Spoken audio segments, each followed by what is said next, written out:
What's happening, guys? It's Will, and today we're going to replace the brake pads on my 2015 Toyota 4Runner.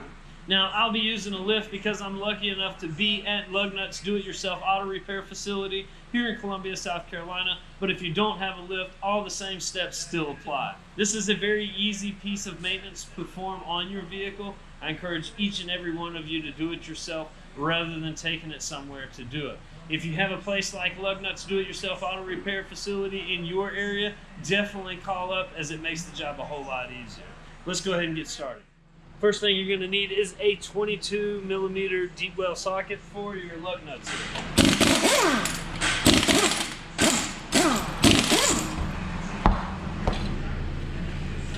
Whenever you have this off, you're going to want to just run your fingernail across, make sure there's no grooves in here. If there are deep grooves in here, then you're going to want to replace these rotors as well. Mine are pretty good right now. I don't have to worry about it. You can look right here though, and you can see that it's definitely time for some new brakes. Now, the reason that I knew that I needed new brakes was because it started squealing, and it's been squealing for a while. The reason that it squeals is because they've actually built this little thing in the brake pads to make it squeal once it reaches a certain amount of wear, so that way you know it's time to replace your brake pads before you dig into the rotors. If you don't replace them shortly after you start to hear that squeal, you'll go metal to metal. Whenever it's metal to metal, you're going to hear them grinding, and that grinding is tearing up your rotors. So you can turn a brake job that's a little bit under $100 all the way up to close to $1,000 if you had to do four-wheel brakes, rotors, and everything. So you'll want to make sure that you stay on top of changing out your brake pads the way that you're supposed to. Not to mention, this is how you stop. So change your brake pads. So once you get the wheel off, you're going to notice that there's actually two pieces to this caliper. So there's the bracket, and then you have the actual caliper itself.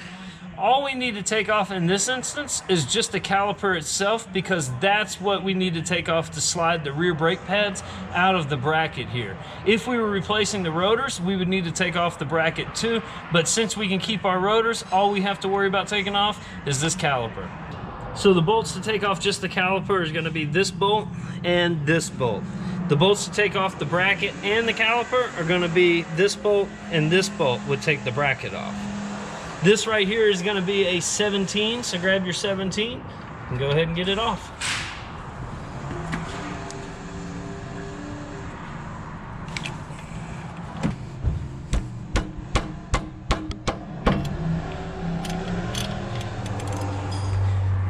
When you take these slides out, make sure that you keep them as greasy as possible and even re-grease them when you put them back in. The reason is if you don't, you'll have some squeaks. All right, now that it's off, boom, just move it out the way. You can see it's a little bit grimy. You're gonna wanna clean that off with a little rag or something. Find something to hold this, to secure this. Over here would be your best bet, or you can risk it like I am right now. From there, you're just gonna slide your brake pads out. Boom. And, you know, they're not too bad, I guess. Pretty bad right there, right? It's getting time. On the old brake pads, you're going to find hardware that you're going to need to keep. You simply just peel it off. It's a little backing plate, and you're going to need this for the new one.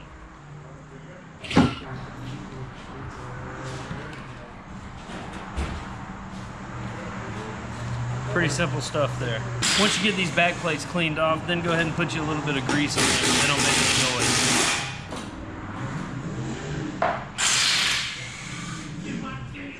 All right, now what we have to do is press the caliper piston back in, and we're going to use this old brake pad in order to do it. As you can see, the piston's sticking out pretty far. Whenever we go to try to stick that back on with the new pads, because of the new pad's thickness, this is not going to fit.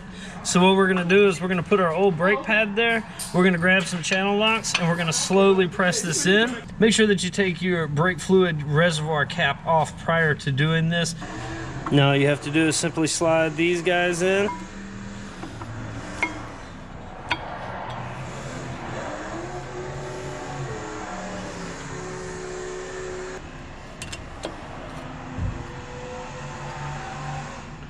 I don't know why that was so hard, but at whatever rate, it's done now.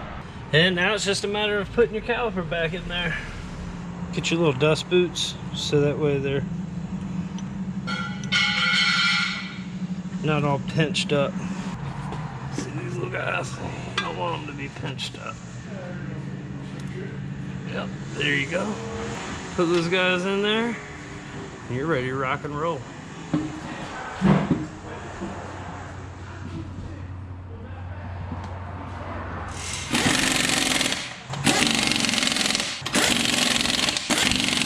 All right, now that we got the right side done, it's the same exact story over on the left side. We're gonna feel for grooves, no grooves. We're just gonna take loose just the caliper here and go ahead and get started. Same thing, keep as much grease on these as you can. Pull it out, set it over there. These weren't near as bad. Yeah, once they get glazed over, all they do is squeal. So Daryl was just telling me that even though these brake pads don't look bad right here, when they shiny like that, then that means they're glazed over, which means they probably just got real hot in it. Yeah. Yeah. I mean, you can so that's probably why they're squealing.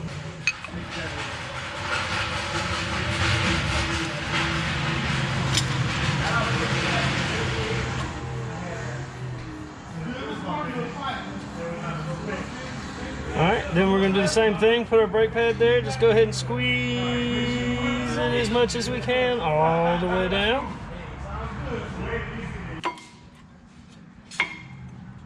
Man, those went in a whole lot easier than the last side.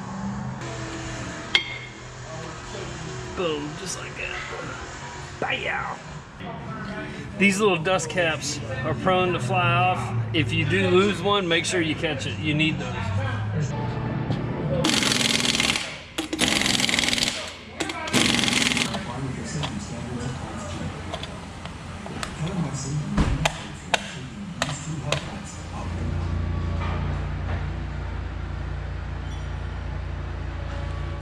Now, once you're finished with the repair, make sure that you pump the brakes up very good before you take it on the initial test drive. You want to make sure that you pump them up to make sure that they're hard and you have stopping power before you just go on down the road to test them out.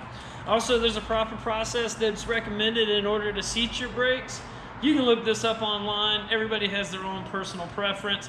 I just get on the interstate, go about a mile, slow all the way down, do it again, and repeat about 2 to 3 times, and I feel like that's sufficient in order to seat them.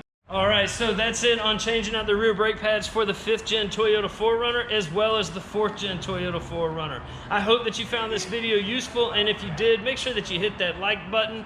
Also, make sure that you hit subscribe, as I'll be dropping more videos to show you how to keep up with general maintenance on your 4Runner, as well as how to do some upgrades. If you're not lucky enough to have a full auto repair facility like Lugnuts Do-It-Yourself Auto Repair here in Columbia, South Carolina, all you simply need is a set of jack stands and a jack to get it up off the ground, a 17mm socket to get the rear brake calipers off, and then a 22mm socket to get the wheels off. I hope that you found this video useful. Stay tuned for more. Till next time, peace.